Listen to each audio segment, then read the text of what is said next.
হজরত মনসুর হাল্লাজ রাহমাতুল্লাহ সত্যের পথে এক অমর শহীদ। এক রাতে কারাগারে ৩০০ বন্দীর সাথে ছিলেন হজরত মনসুর হাল্লাজ। তিনি বন্দীদের বললেন, বন্দীরা, তোমাদের কি আমি মুক্তি দেব? বন্দীরা অবাক হয়ে বলল, আপনি নিজে কেন মুক্ত হচ্ছেন না?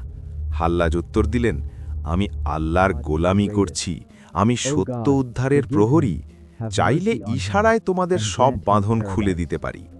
এরপর শাহাদাত আঙুল তুলতেই বন্দীদের সব শেকল খুলে গেল।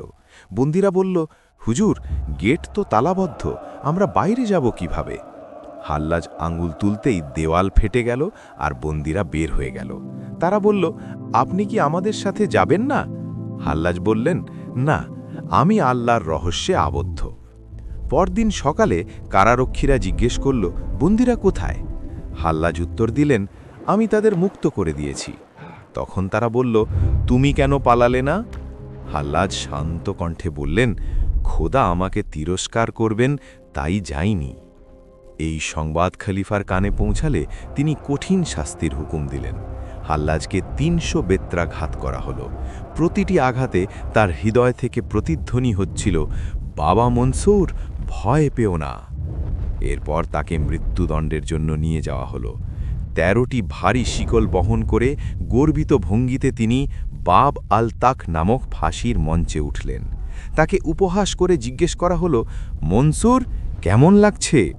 তিনি উত্তর দিলেন, যিনি সত্য অর্থাৎ আল হক, তিনি নিজেই এই মঞ্চে উঠবেন।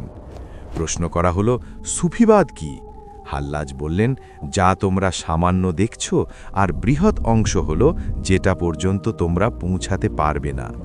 এরপর তার ২ হাত কেটে ফেলা হলো। তিনি হাসলেন আর বললেন, একজন বন্দীর হাত কেটে ফেলা সহজ ব্যাপার, আনাল হক। তার পা ক্ষতবিক্ষত করা হলো। তখনও তিনি বললেন, এই পা দিয়ে আমি দুনিয়া ভ্রমণ করেছি, কিন্তু আমার আরেক জোড়া পা আছে যেগুলো দিয়ে আমি এখনও দোজাহান ভ্রমণ করছি। এরপর তিনি নিজের রক্তমাখা হাত দিয়ে মুখ রাঙালেন।